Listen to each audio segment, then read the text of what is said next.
Hello everyone, welcome to deserving India. दोस्तों, जैसा कि आपको पता है कि यूपीएससी का जो मेंस का पेपर है वो अब ज़्यादा दिन रहा नहीं है उसके आने में। तो मतलब कि आपके पास अराउंड 40 डेज का समय बचा है, मतलब 40 दिनों का समय बचा हुआ है।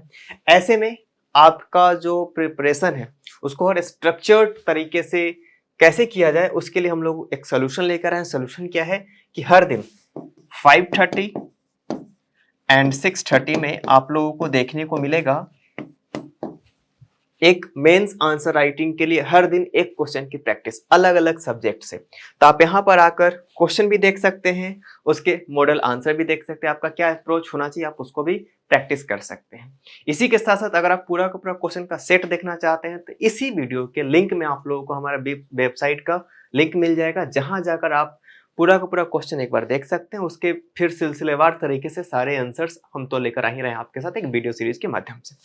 तो चलिए स्टार्ट करते हैं। जैसे कि आपको पता है कि मैं हिस्ट्री पढ़ाता हूं, तो हिस्ट्री के जितने भी क्वेश्चंस हो सकते हैं, प्रोबेबल क्वेश्चंस, वो मैं लेकर आ रहा हूं आपके सामने। तो कल जैसे कि मैं लेकर आया था गांधी जी के ऊपर क्वेश्चन, उस तरीके से आज मॉडर्न के बाद आज एक मेडिएवल का क्वेश्चन लेकर आया हूं मैं आपके सामने। तो देखते हैं सबसे पहले कौन सा है फर्स्ट क्वेश्चन। तो देखिए, मुगल एम्पायर, यहाँ से क्वेश्चन पूछा जाता है, हमेशा पूछा गया है। तो क्वेश्चन क्या रखा गया आपके सामने? क्वेश्चन ये रखा गया है कि critically evaluate the factor that led to the decline of the Mughal empire in India. अब देखिए, पूरी तरीके से मिडिएवल का क्वेश्चन नहीं है, मिडिएवल प्लस मॉडर्न का क्वेश्चन भी इसको आप कंसीडर कर सकते हैं, क्योंकि आपको पता है कि मुगल एम्पायर का डिसइंटीग्रेशन कब स्टार्ट हो गया था? 1707। 1707 में कौन सा समय है? 1707 वह समय है जब औरंगजेब की डेथ हुई थी, और वहीं से मुगल एम्पायर डिसइंटीग्रेट होना स्टार्ट हो जाता है। फिर 4 साल, 5 साल, 7 साल, 10 साल, आपको पता है कि 51 ईयर्स तक औरंगजेब ने रूल किया था। तो 4 साल 5 साल का टेन्योर का हो जाता है राजाओं का, जो उनका पूरा का पूरा टेन्योर होता है। तो आगे बढ़ते हैं। तो आपको बताना है कि ऐसा कौन सा इंटरनल फैक्टर था जो किसके लिए रिस्पॉन्सिबल था, किस चीज के लिए? डाउनफॉल के लिए, कंपेयर टू एक्सटर्नल प्रेशर। मतलब कि देखिए, अब किसी भी चीज का होने का दो वजह हो सकता है। एक, उसके अंदर के फोर्सेस किस तरीके से काम कर रहे हैं उसी की चीज को तोड़ने के लिए। जैसे कि आपने क्वेश्चन भी आया था यूपीएससी के मेंस एसए में कि नाव जब डूबती है तो उसके लिए सिर्फ और सिर्फ बाहर के फैक्टर रिस्पॉन्सिबल नहीं होते, अंदर का फैक्टर भी रिस्पॉन्सिबल होता है। तो इस क्वेश्चन में भी ऐसा ही कुछ पूछा गया आपके सामने। चलिए अब इसका इंट्रोडक्शन पार्ट देखेंगे। जैसे कि आपको पता है कि किसी भी आंसर में 3 पार्ट्स होते हैं, इंट्रोडक्शन, बॉडी और कंक्लूजन। तो हम भी उसी फॉर्मेट को फॉलो करेंगे। तो सबसे पहले देखेंगे इसका इंट्रोडक्शन पार्ट। तो इसके इंट्रोडक्शन पार्ट में क्या बोला गया है कि the decline of the Mughal empire in India which reached its zenith under the Aurangzeb. जैसे कि मैंने आपको बताया था कि लेट 17th सेंचुरी में क्या हुआ था, औरंगजेब के जो कार्यकाल था उसमें अपने बिल्कुल ही पीक पे पहुंच चुका था मुगल एम्पायर। अगर मैं एक ग्राफ ड्रॉ करूं तो कुछ इस प्रकार एक ग्राफ जाएगा। यहां से बाबर स्टार्ट करता है, फिर धीरे धीरे करके हुमायूं, अकबर, जहांगीर, शाहजहां होते होते औरंगजेब तक यहाँ टॉप पे पहुंचता है। उसके बाद बहादुर शाह फर्स्ट नीचे आता है, जहांगीर शाह, मोहम्मद शाह और बहादुर शाह जफर होते हुए काफी अपने डिक्लाइन तक पहुंच जाता है। तो उसके लिए बहुत सारे इंटरनल और एक्सटर्नल फैक्टर्स थे, क्योंकि उत्तराधिकार, मुगल एम्पायर में उत्तराधिकार का ऐसा कोई सिस्टम नहीं था कि किस तरीके से उत्तराधिकार को डिसाइड किया जा सकता है। This analysis examines the relative impact of this factors on the empire's downfall. तो उसके एम्पायर के डाउनफॉल को लेकर हम एनालिसिस करेंगे इस क्वेश्चन में। आगे बढ़े, अब देखेंगे बॉडी पार्ट। इंटरनली अगर मुगल एम्पायर की बात करूं तो काफी ज्यादा सिग्निफिकेंट चैलेंज देखने को मिला था। सबसे पहला चैलेंज जो था उनके पास जो था, वीक लीडरशिप। औरंगजेब ने कोई मजबूत अपना उत्तराधिकारी तय करके नहीं गया था। इसी के साथ साथ एडमिनिस्ट्रेटिव इनएफिशिएंसीज भी एक बहुत ही इंपॉर्टेंट प्रॉब्लम निकलकर सामने आया था।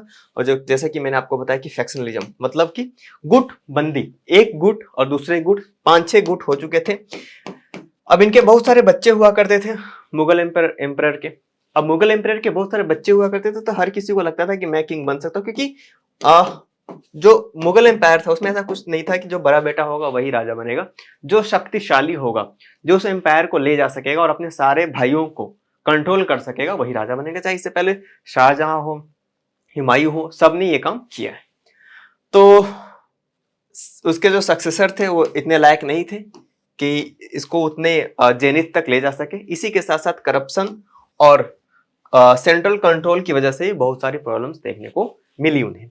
अगर मैं इकोनॉमिक डिफिकल्टीज की बात करूं तो इसने भी बहुत ही इंपॉर्टेंट रोल प्ले किया और लगातार युद्ध में रहने की वजह से इनका जो रेवेन्यू था वो बहुत समाप्ति के कगार तक पहुंच गया, जो कि उतने बड़े एम्पायर को मेंटेन कर पाना बहुत ही एक मुश्किल, एक टफ टास्क बन गया, काफी चैलेंजिंग टास्क बन गया मुगल एम्पायर के लिए। अगर मैं एक्सटर्नली की बात करूं तो आपको पता है कि मराठा एम्पायर उस वक्त पे अपने उत्कर्ष पे था। इसी के साथ साथ सिख एम्पायर था।